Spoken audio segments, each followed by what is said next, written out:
Right, we're going. Right, good morning, James.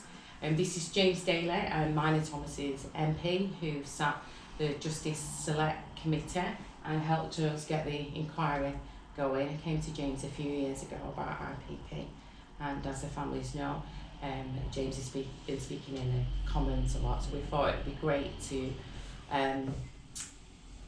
do a video today on Real Porridge and let the families know the next steps that James will be taking, will be taking.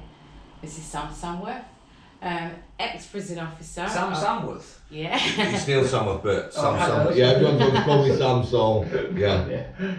Ex-prison officer, 11 years in service of HMP Strangeways, now known as HMP Manchester, author of 2 books. Yeah.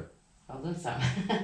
I think the thing as well, that just to start off with, obviously I'm an MP now and I'm on the Home Affairs and Justice Select Committees, and we, as a Justice Select Committee, we addressed this, but I was also a criminal defence solicitor for 17 years, so I have the, I was dealing with IPP sentences when they were actually happening, so I knew. So I didn't know that. Yeah, absolutely. So I'm not talking about something from like a intellectual or looking in after the event. I was actually there and my clients were getting IPPs at the time and I was in court when they were happening. So this has been something that I've been aware of and involved in for the best part of 2 decades now. Did people realise the consequences then? I don't think they did, and one of the things I think is that I think that there was a feeling that even though at the time the consequences that they were being handed out too easily to people who didn't fit, the sort of dangerous criteria, the type of offending that was leading to these sentences, didn't feel appropriate at the time. But like everything else in life, there was a political flavour at the time where the government at that time wanted to be tough or wanted to be seen to be tough on sentences. They put this in place, and there's something I think within every human being that even if you're involved in the justice, even if you're involved in the justice system, that they wanted to show they were being tough in the courts and addressing that sort of public policy issue of protecting the public, but they did it in a completely ridiculous manner. Yeah. Well, we got the news last Thursday. Yeah. Which that was absolutely devastating, James. I know some family members have been in touch with me and they're still trying to piece themselves back together from that. Yeah.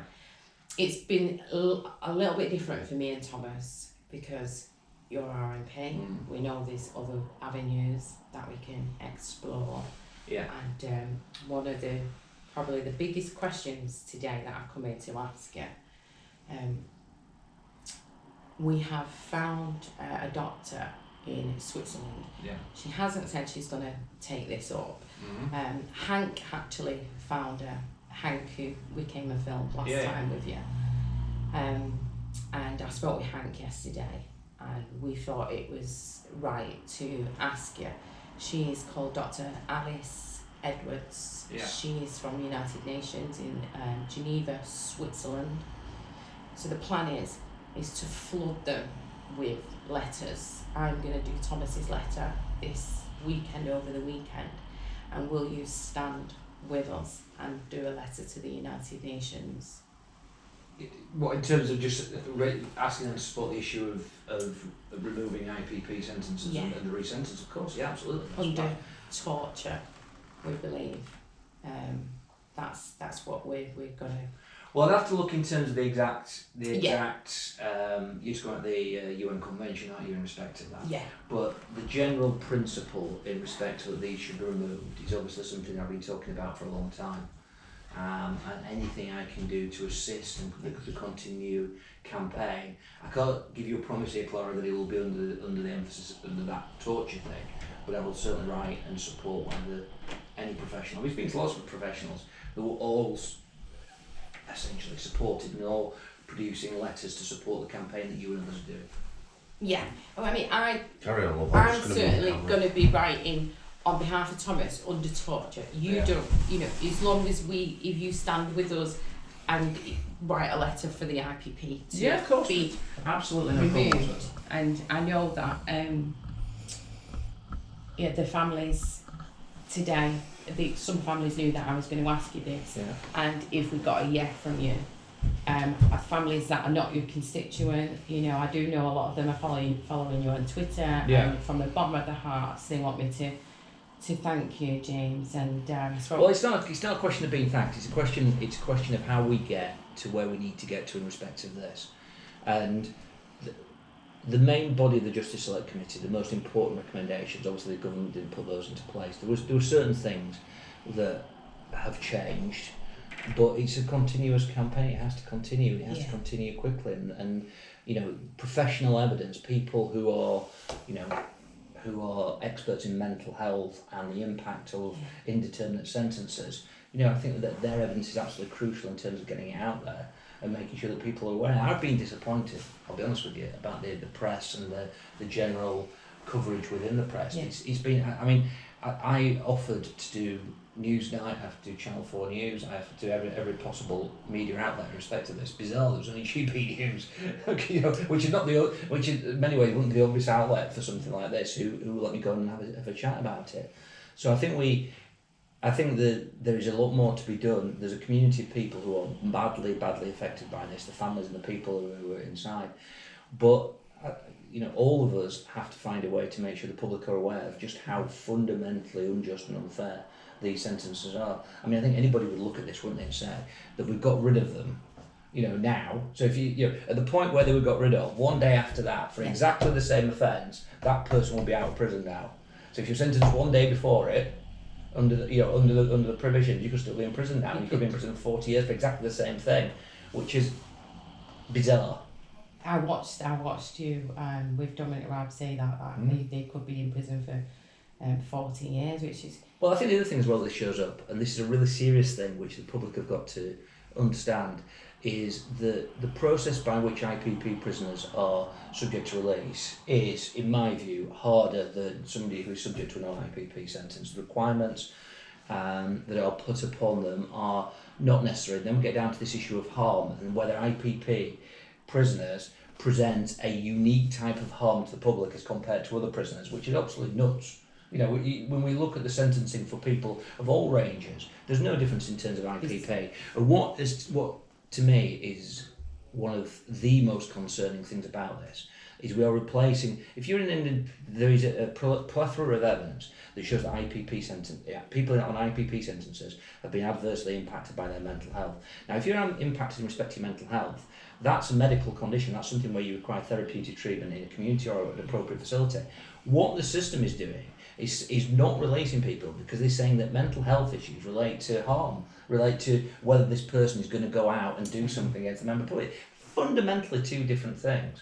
You know, Clara, you've got the figures, and I'm afraid I don't have them in front of me here, but one of the things, I think there's about, I think, 600 or 700 people who are in custody on IPP sentences who've been released on licence but have not committed a further offence. Yeah. Why are those people, just as a starting point, why are they in prison? They're not a threat, they're not harms, you know what I mean? And so, you know, this is not a game where let's put loads of conditions and you've got to be in, you know, if you're in at 9:05 rather than 9 p.m. on a curfew, that means that you're suddenly harmed to the rest of the public. It is ridiculous.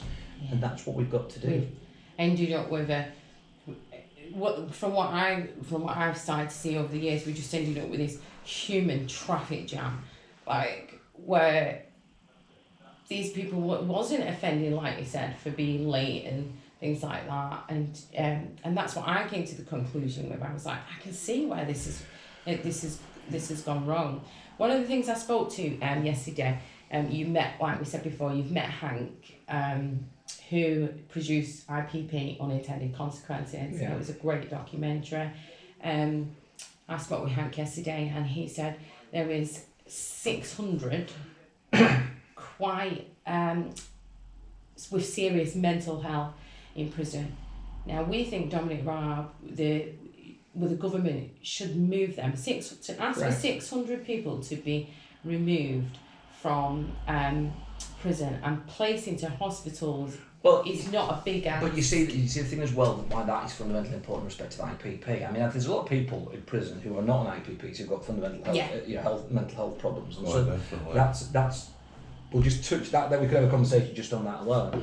But in respect of IPP, when it's indeterminate, it is absolutely fundamental that should happen, and the system for a long time, as I said, I was a criminal lawyer for 20 years. The system has never catered appropriately for people in that position, and it you know, sometimes when we're talking about these things, it sort of gets into this thing about, you know, when you're talking about sort of being humane and all that, it's not in respect to that, it's about what the fundamentals of the justice system are.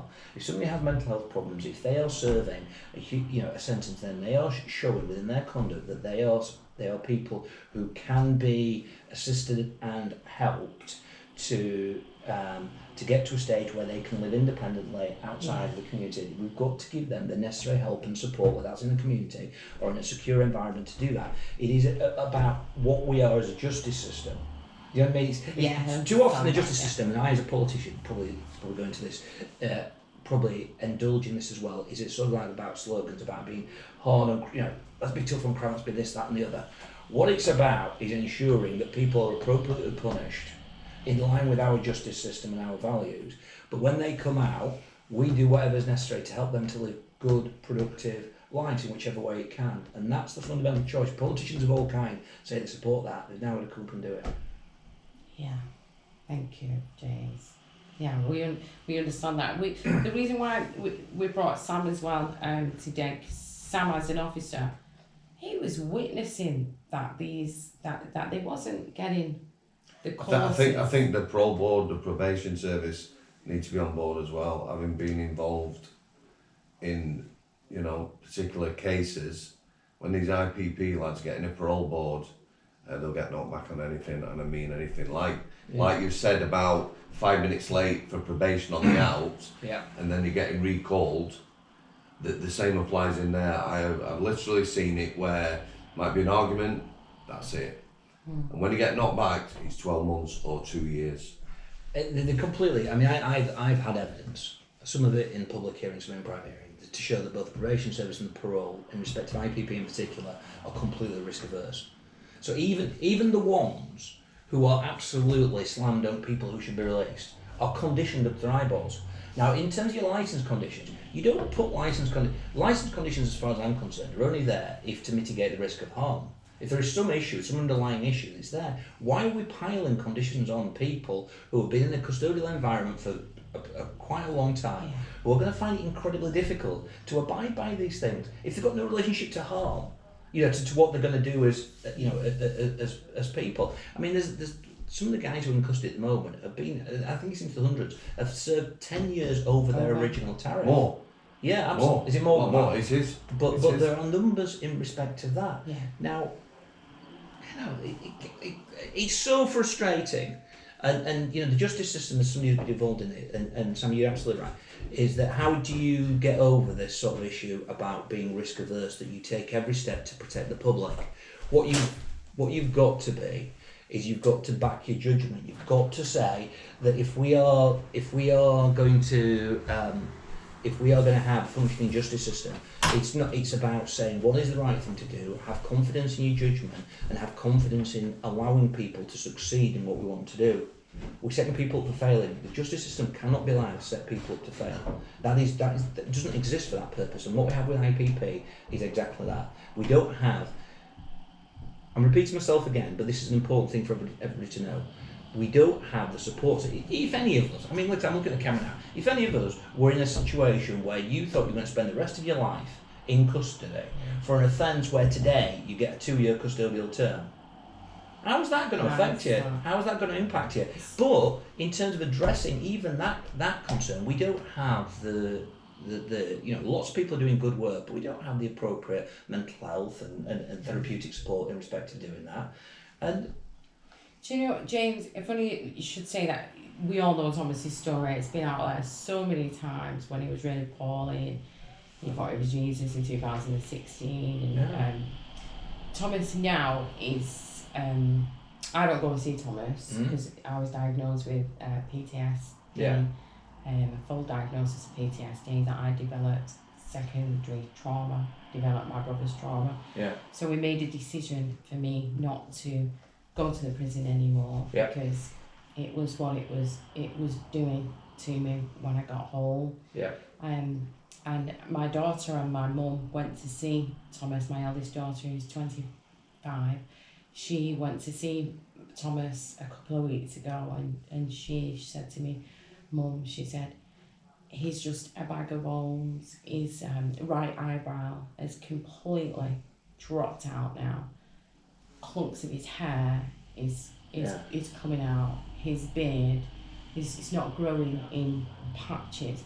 But we have seen this before with Thomas, where a few years ago, it wasn't his eyebrow, all his hair was falling out. He's not putting any weight on, and the healthcare in Garth are concerned about that. I'm going to start adding shakes in between his meals to try and get this weight back up. James, I don't listen. I don't. It's torturous what's happened to Let's just take that a bit further, and if you don't feel comfortable talking about this, that's fine. The original offence, I think, for Thomas was a robbery. Street robbery of non-violent street robbery. Mobile phone. A street robbery of a mobile phone. Now, do we, just a fundamental question, so with the sentencing guidelines, I have to look at them off the top of my head, but you'd be probably getting 3 or 4 years. 2 years. Is it 2 years? 2 years. But you might get 3 or 4 years depending on the seriousness of it and your previous record. Thomas, that offence was a long time ago now. Do we as a country, as a society, want Thomas potentially to spend the rest of his life in prison for a street robbery, a one-off street robbery offence, the rest of his life? And this is what these sentences are about. And do we therefore, from that step, that's the first question, then you get to the second step, and Thomas has gone through some difficult things and the mental health and where he is now. Do we want to keep him in prison because his mental health and his physical health has deteriorated because of the sentence and the impact of that upon him? If there is any human being alive who thinks that the answer to those two questions are yes, I think they need to take a very serious hard look at themselves. Yeah. We, at the very least, we have to find a way to ensure that Thomas is able to come out of prison at the earliest opportunity with therapeutic support. My view, as I said on the Justice Select Committee, is that Thomas should be sentenced immediately, and he should be sentenced in line with modern sentencing guidelines. Now, the thing about that is if you sentence somebody in line with sentencing guidelines, we're not saying, or I'm not saying, it would be down to a judge, but you don't impose a new sentence upon him. Like anything else, that people who have been, remanded in custody and receive a custodial sentence, the amount of time they spent in custody is taken into account when you're re-sentenced. So, of course it is, if you're on remand or whatever. Exactly. So if somebody spent over 10 years in prison and they're never going to get a sentence in excess of 10 years when they're re-sentenced, I think we all know what's going to happen in respect to that. And I think one of the things that in a situation like Thomas, why it should happen, is it actually focuses the authorities to come up with sentences, to come up with ways of dealing with people, to come up with, to make sure that there is that support, out there to help people like Thomas. We're just hiding away from it at this moment in time. I think what's very important is a licence as well. Yeah. A 10-year licence, they can't leave that in place because someone like Thomas... That's actually changed, going to 5 years as part of the recommendation. The problem is, isn't it, that you've already hit on that. We should only be sending people back to prison if they commit another offence. If you've got an heroin addict, 30-year heroin addict, who uses heroin and goes to probation and said, look, I've had a lapse, then sending them back to prison is not the thing to be doing. And like you've already said, people can be late for appointments when the probation service say it or not, and they do get recalled back to prison. Yeah. I mean, it is like that. I mean, it's these fundamentals. The sentences these guys are on are not the sentences that we as a society recognise that you should receive for this type of offending. And if you think about that as just a basic fact, that we're actually keeping people in prison outside of what we believe is the most serious, the offence that Thomas committed, the most serious version of that offence, he would have been out of prison now.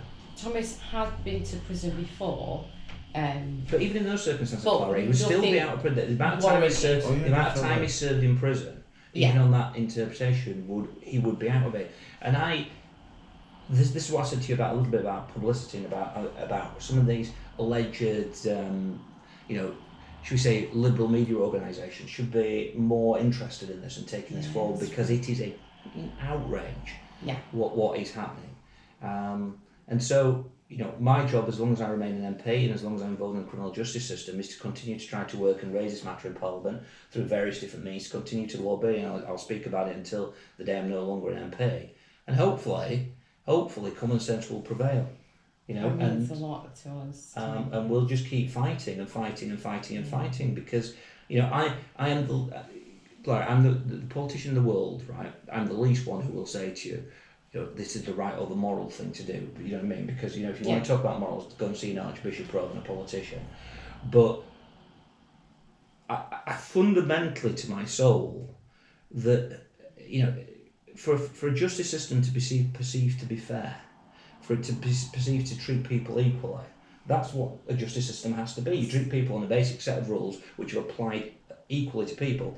This is not happening with IPP, you know, because it wasn't retrospectively, and it's certainly, which Sam is right, in terms of how the parole board and the probation service are dealing with IPP prisoners. I don't believe that they are. I'm not saying that those two organisations are deliberately going out to sort of, you know, to nobble prisoners, but what I'm trying to say is this abundance of caution and this thing that they've got in their head about the unique alleged situation IPP prisoners are affected the way that they are treated, and it's fundamentally wrong, and we should all do it. And I'm amazed, again, not criticising my colleagues, I'm amazed that more MPs do not speak about this. Yeah, you know, more often.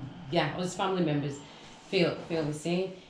And we feel, and I cannot hope I can speak for all the family members, the government are exercising cruel abuse to those on this sentence, to us family members, the children. You know, James, I've not done this, but I'm really interested to know in the future. I've advocated for children as well who's had parents on IPP, and you know that, and I hit a brick wall all the time with it, and I've had to come away from it a little bit. And I was thinking the other night, I wonder how many children who was placed for adoption because their parents didn't have a release date, you know, had to go into care. And that's that. When you think about that, they would have been children that was adopted because their parents are on IPP and they have no release date, and that's really. I mean, I think that's something that, in terms of the wider debate about IPP, there's not a lot of academic evidence. Yeah. You know, sort of. And it would be hard to get that. Setting that out, but that's obviously, you know, a very serious consequence. When you're looking at politicians and when you look at people in decisions like this, one of the things is that you're dealing with human beings and you're dealing with people, and especially people who've not had contact with the criminal justice system. Now, Labour, Conservative, SNP, whoever it is, I've not met any politician in the time I've been involved in this who I would ever call deliberately cruel or deliberately is setting out to make people's life, you know, a misery.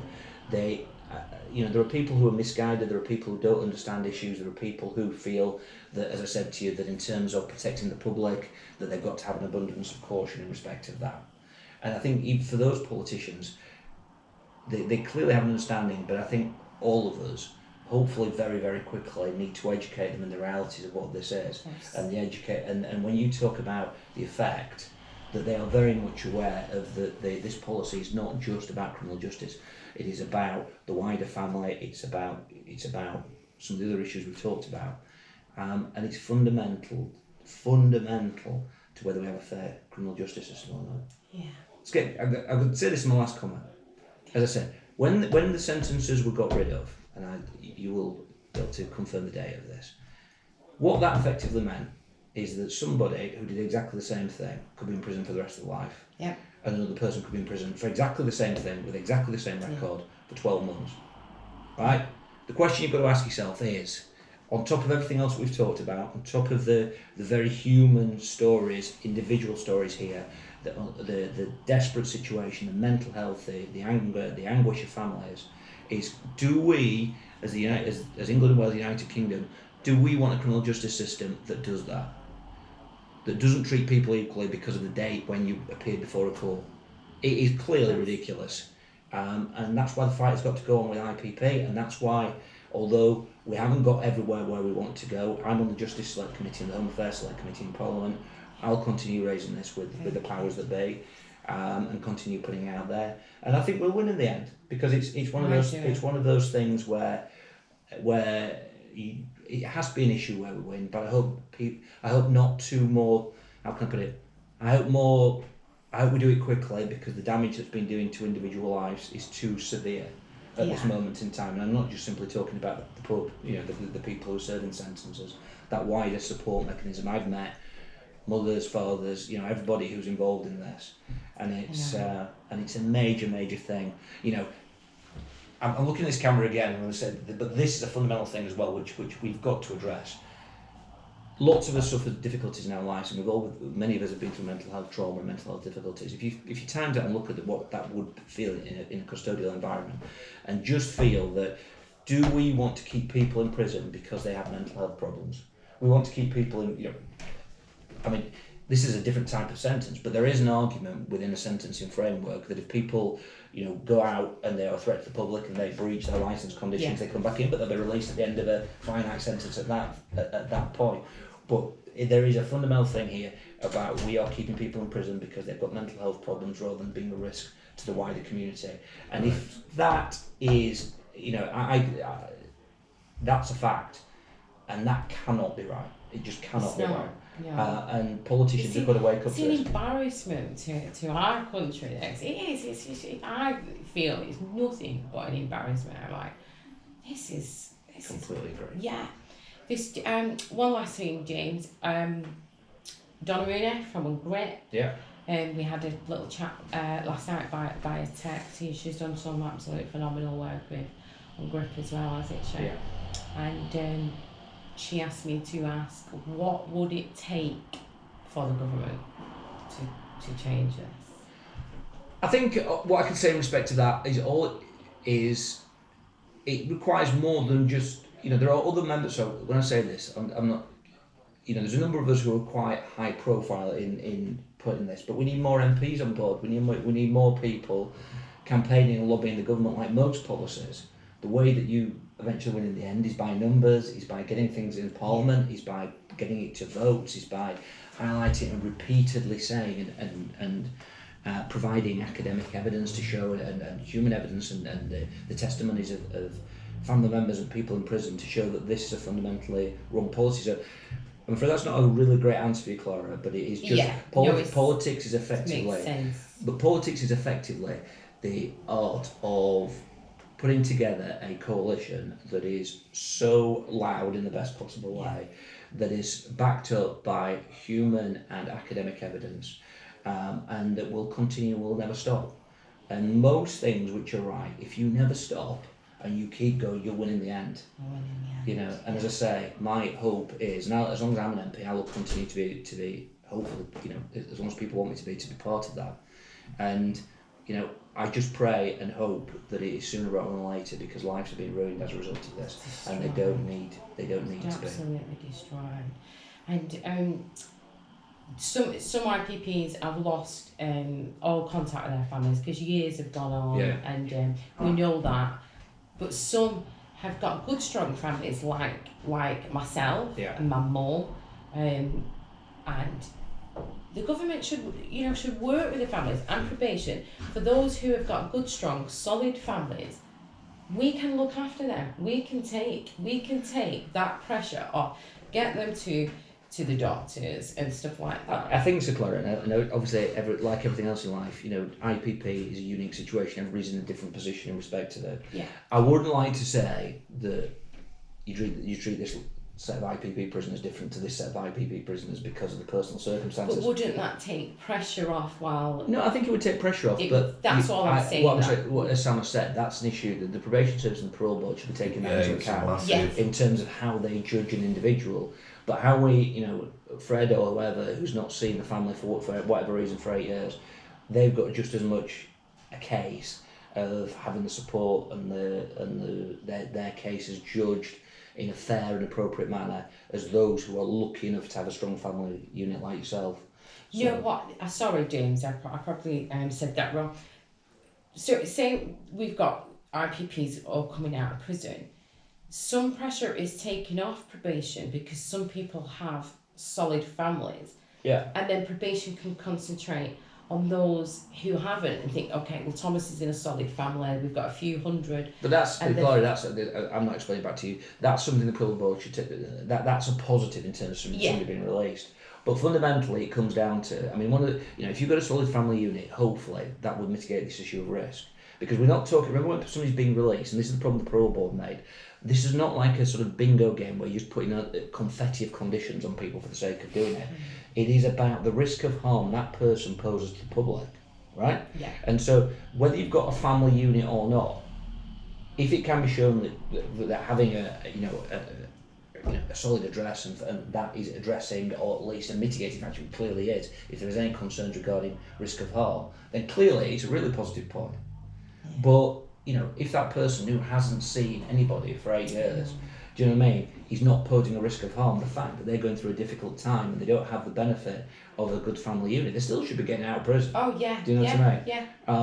But it comes down to the individual circumstances and how the parole board address that is what is effectively, and the probation service address that. It is obviously the case that somebody should have a better chance of being released from custody if they have a strong family ties to an area, and that would mean that that the authorities would know where they are. They've got strong positive people around them. That should count. And the fact that that is not counting as much is concerning. Pipe hostels are not to capacity, because some of these can be sent to their families. Some of the IPPs can be sent to their families, and there'll be more room in pipe hostels for those who haven't got this stability that Thomas has. No, you make a valid point, but we just get back to this in respect to this. The one thing that the resentencing that we suggested is a universal thing for all IPP, so everybody gets straight to the same in respect to that. Yeah. But the resentencing would take into account what you're saying. So that's the point of the resentencing. So if you're coming out and if you're a person who has no close family members, you've got no ties to a local area, then the resentencing would take that into account. Not in the sense that it would, you're going to go to prison, but it would take into account how we judge and what potential order is or whatever it is that's in place. If you are a person who's been in prison for a long time, you don't pose risk of harm to the public, you're an IPP, you've got close family members, it defies logic that we'd keep them in prison. It just defies logic. It's nuts.